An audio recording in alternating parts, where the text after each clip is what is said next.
नमस्कार, आप देख रहे हैं सबसे तेज न्यूज। खबर यूपी के मऊ जनपद से है, जहां पुलिस लाइन में गुरुवार को एसपी सुशील गुले ने साइबर क्राइम का एक बड़ा खुलासा किया। पुलिस ने अंगूठे का क्लोन बनाकर उपभोक्ताओं के खाते से लगभग 30 लाख रुपए निकाल चुके एक शातिर सीएचपी संचालक को गिरफ्तार किया है। पुलिस ने इसके पास से धोखाधड़ी से मिले रुपए से खरीदी गई एक कार, एक बुलेट और 11 लाख रुपए का सामान बरामद किया है।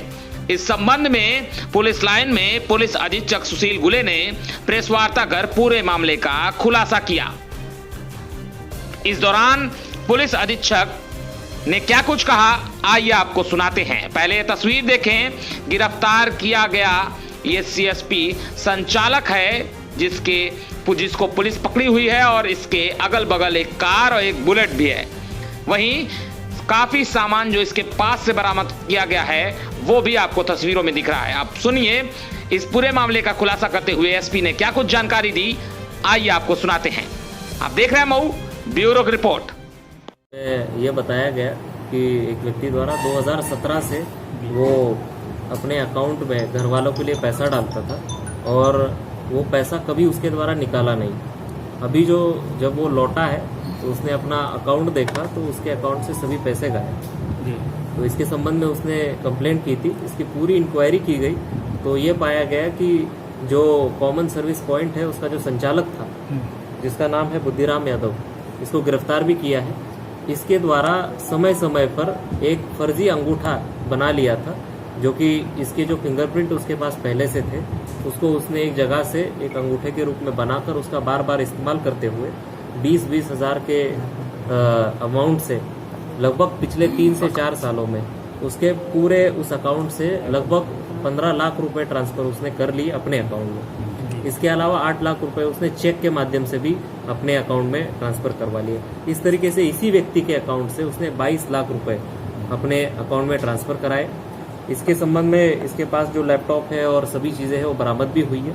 इसने अपने पूछताछ में बुद्धिराम यादव ने ये भी बताया कि इसके द्वारा जो पैसा ट्रांसफ़र कराया गया अवैध तरीके से, फर्जी तरीके से, फर्जी अंगूठा बना करके और चेक काट करके, उससे उसने एक Hyundai i10 गाड़ी भी ली है, i20 गाड़ी भी ली है, एक बुलेट मोटरसाइकिल भी ली है। उसको भी पुलिस ने केस प्रॉपर्टी के रूप में अभी बरामद किया है। इसके अलावा जो अन्य पैसा है उसका उसने क्या इस्तेमाल किया उसके बारे में जानकारी की जा रही है और उसको भी एक केस प्रॉपर्टी के रूप में हम अटैच करेंगे, बरामद करेंगे। जब इस केस के संबंध में हमने क्षेत्र में बताया और इस व्यक्ति को गिरफ्तार किया तो इसके बाद और 12 लोगों ने भी एप्लीकेशन दिए हैं, जिनको भी ये शक है कि पिछले 1 से 2 सालों में उनके भी पैसे इसी तरीके से इस व्यक्ति द्वारा निकाले गए। जहां पर कहीं 2000 रुपये निकालने के लिए अंगूठा लगाया गया तो 2000 की जगह 20,000 रुपये इसने निकाल लिए और 2000 दे दिया, बाकी अपने पास रख लिए।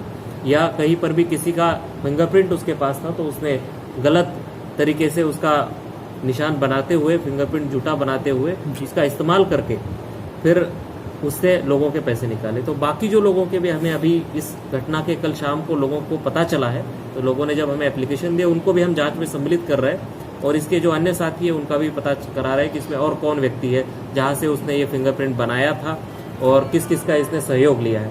इस व्यक्ति के बुद्धिराम यादव की गिरफ्तारी हुई है। इससे जो सामान उसने उपयोग किया है वो बरामद हुआ है और जो पैसे से इसने चीजें खरीदी है वो भी एक केस प्रॉपर्टी के रूप में बरामद हुई है। कितने साल की ये घटना हो चुकी है अब तक? क्या ये सिर्फ एक ही मामले में खुलासा हुआ है या भी कई मामलों इसमें? हमने जो घटना की जांच की थी वो एक मामले की थी, जो हमें एक प्रवीण है उनके द्वारा एप्लीकेशन दिया गया था, जो साइबर सेल इसकी जाँच कर रही थी और उनके अकाउंट से 2017 से अगस्त 2017 से लेके अभी 10 अक्टूबर अभी 2020 तक इन्होंने लगभग 14,83,879 रुपया ट्रांसफर करके अपने अकाउंट में लिया है। इसके अलावा लगभग 8 लाख रुपए चेक के माध्यम से अपने अकाउंट में लिया है। वो बिल्कुल ही फर्जी तरीके से, अवैध तरीके से उसको लिया है। अब इसका जब खुलासा पब्लिक को, वहाँ क्षेत्रीय लोगों को पता चला तो उसी सीएचपी को जो इस्तेमाल करते थे लोग, ऐसे 10-12 लोगों ने और हमें इन्फॉर्मेशन दी है कि हमारे भी अकाउंट को चेक किया जाए। हमें भी आशंका है कि हमारे कहीं 20,000 रुपए, कहीं 50,000 रुपए, 70,000 रुपए इसने निकाल लिए। जनसेवा था क्या सर ये? हाँ। क्या कुछ बरामद हुआ है सर इनके पास? क्या कुछ बरामद हुआ है इसके पास? इसके पास से एक Hyundai i20 कार बरामद हुई है, जो कि इसके द्वारा बताया गया कि जो पैसे इसने अन्य लोगों के अकाउंट से फर्जी तरीके से ट्रांसफर कराए थे उससे ही खरीदी गई है। एक इससे बुलेट मोटरसाइकिल भी बरामद हुई है, जो भी उसने यही कहा कि वो भी इसी पैसे से ली गई है। एक लैपटॉप इससे बरामद हुआ है, थंब स्कैनर मशीन एक बरामद हुई है, प्रिंटर बरामद हुआ है, 50 ATM भी बरामद हुए हैं इससे। ये भी नए ATM है, लिफाफा बंद है। इसकी भी जांच की जा रही है कि अगर किसी व्यक्ति द्वारा अगर बैंक में अकाउंट खोला जा रहा है तो उसका ATM उसके अकाउंट पे उसके घर के पते पे पहुंचना चाहिए, ना कि CSP वाले के यहाँ पर। उसके यहाँ पर किस आधार पे पहुंचा है और कहीं ऐसा तो नहीं कि पूर्व में लोगों का ATM भी इसने गलत इस्तेमाल किया हो, उसके बारे में हम जांच कर रहे हैं। अभी ATM के संबंध में हमारे पास वो सबूत नहीं है कि उसने कहीं उसका गलत इस्तेमाल क्या किया। माना जाए कि ऑनलाइन ट्रांजेक्शन होने से जो इस तरह घटना है वो ज्यादा बढ़ गई है, माना जाए? इसमें ऑनलाइन ट्रांजैक्शन, देखिए ऑनलाइन ट्रांजैक्शन जरूरी नहीं, वो सेफली करना भी जरूरी है। सर ATM हर किस बैंक व्यक्ति का है? ATM किस बैंक का बरामद हुआ है? ATM काफी सारे हैं, लगभग 50 ATM इसके पास बरामद हुए हैं।